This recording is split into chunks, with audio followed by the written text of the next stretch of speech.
What's going on guys, I'm Bill and welcome to Bill's How To. Today I'm going to show you guys how to fix a glass sliding door when it no longer opens and closes smoothly. You can hear all that noise and it also jumps. Let's get straight into it guys, let's do this. So this is a very common problem and a very easy fix, absolutely minimal tools required.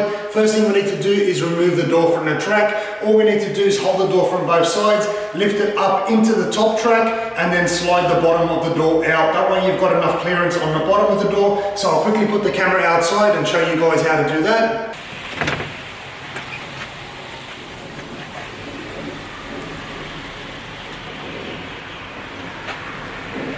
So now that we've got the door on its side, we can see exactly what we're working with. Depending on the style that you have, you may have to replace the carrier as well as the wheel because they're not separate components. This one here is actually separate, so we can replace just the wheel on its own and leave the existing carrier. But if we have a close look at the condition of the wheel there, you can see that it's actually broken. So maybe if you look on this side here, might help a bit better. But you can see that wheel there is completely broken. We've got chunks missing out of it, and that means that it can't sit on the track and stay in its position. We've also got a bunch of fluff or hair here on the side. Once again, that'll prevent it from rolling nice and smooth. So the easiest way to remove this in order to replace it is to take a flathead screwdriver, put that right on top there, and we're just gonna pry it up a little bit and that should pop out as we've got there. And if we pull this one here out, you can see that ball of fluff that we've got on the side, the condition of the wheel here, or half of it anyway. So what we need to do is take this one here down to the local hardware store, marry it up with a different one so that we can replace it with the exact same size, and then we're going to put it back in its exact same position. If we have a look inside here, I'll try and get this one here to focus for you guys.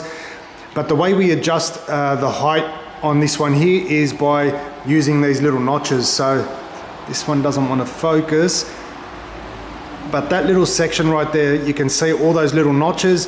Those ones there are actually our adjustment for height. So they're all different depths and that's gonna adjust your height. So depending on which one you put it in, it's either gonna raise or lower the wheel. And this one here, we're gonna make sure we put it back in its same position, which was on our first little notch right there. So we've got the new wheel ready to go. In this particular case here, in case you guys live in Australia and you can go down to your local Bunnings hardware. This one here is from Roll Track and the part number is 4148. So this one here is one of the most common ones.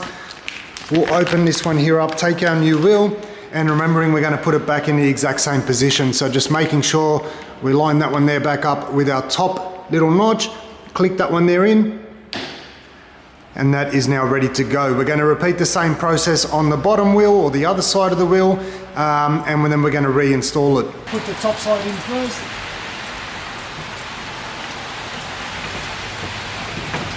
And then swing the bottom in. So once we've got the door back on its track, it's time to test it. And that is exactly what you're after. Very nice and smooth operation, very simple task. Hopefully this video has helped you guys out, saved you a lot of money. As always guys, like, comment and subscribe. Until next time, I'm Bill. Thanks for watching Bill's How To.